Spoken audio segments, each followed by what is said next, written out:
Hi, I'm John Cowan. Amazingly, I have exactly the same 3 children as the woman you saw in the last video. I'm also dad to this little fella, Matt. Not the natural father, of course, even though there is a strong family likeness. Now, all puppies are cute, even when they're naughty, because puppy naughtiness is just a lick on the face or a chewed slipper or a little nip. No bite. Good dog. But even though you could easily put up with puppy misbehaviour, you need to deal with it now so that they don't grow up to become an untrained and undisciplined dog. Every year, thousands of dogs who are cute little adorable puppies get put down because a poorly trained dog is a dangerous dog. I don't want to take the analogy too far because your kids aren't puppies and they'll never bite the postie. But I can't stress enough that you need to get on to training your kids for life early, and the school age years are the right time for so much of the learning they have to do. Let's put you down, mate. Not literally, I mean just down onto the floor. There are some ideas that are so simple and yet brilliant that when you hear them for the first time, you want to slap yourself around the head for never having thought of it yourself. Well, sit on your hands because this might be one of them. It's Dr. Rim's V of love. The sides of the V represent the limits that you as loving and caring parents set for your children, and inside the V they have choices.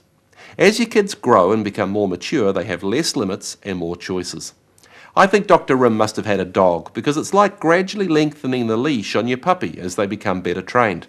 They enjoy more freedom, but because they've been trained by the limit of the shorter leash, they tend to stay out of trouble and away from danger. Eventually, you won't need the leash at all.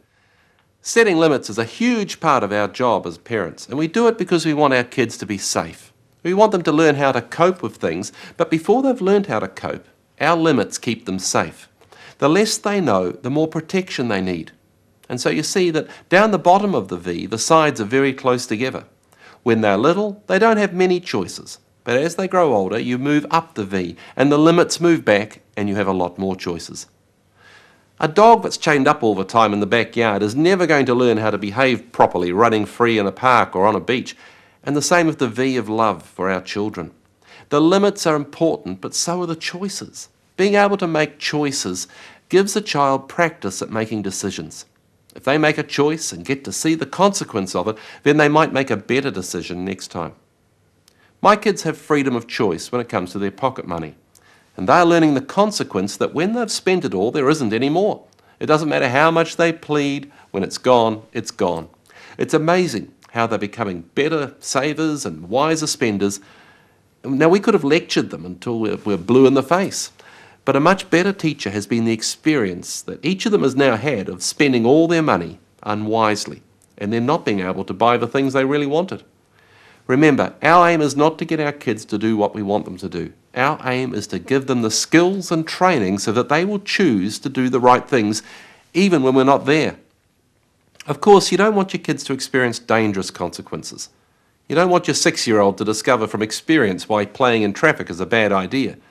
And so that's why the V of love needs to be borne in mind. Your limits keep them safe. You decide how quickly the V widens out. If you don't think that your 7-year-old is mature enough to choose a video without supervision, then you maintain your limit.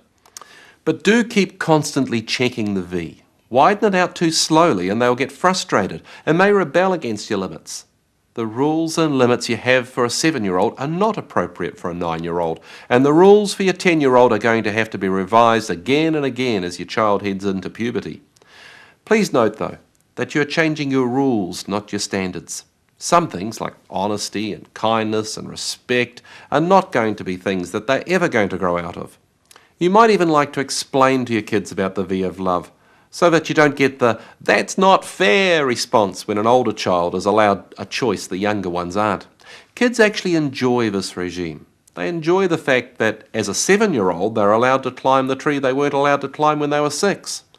Sometimes you can set tests to see if they're ready to handle things. Each of our kids has had to pass a test before they were allowed to walk home from school without an adult. They had to demonstrate that they could cross the road safely and they knew what to do if they had any trouble on the way. We're going to be looking at this V of love principle in a later session, and at that stage we'll look at specific examples and how you can make it work at your place. At this stage, I just want to get across the basic concept. The V of love is a great idea, once you've got it in place. The trouble is that too often we've given our children too much liberty and too much choice when they were toddlers and preschoolers, and now we're clamouring to regain some authority. Out-of-control school children aren't just cute little characters, they're heartbreakers, not to mention potential housebreakers. Now, children hate to lose liberty they once enjoyed. We all hate that. But if we love our kids, we're going to have to pull in the leash until they're safe again. It'll be tough for a while, and then it'll get better. But if you don't do it, then it'll still be tough, and it'll get tougher and tougher and tougher. And no, you can't have them put down if they get too tough.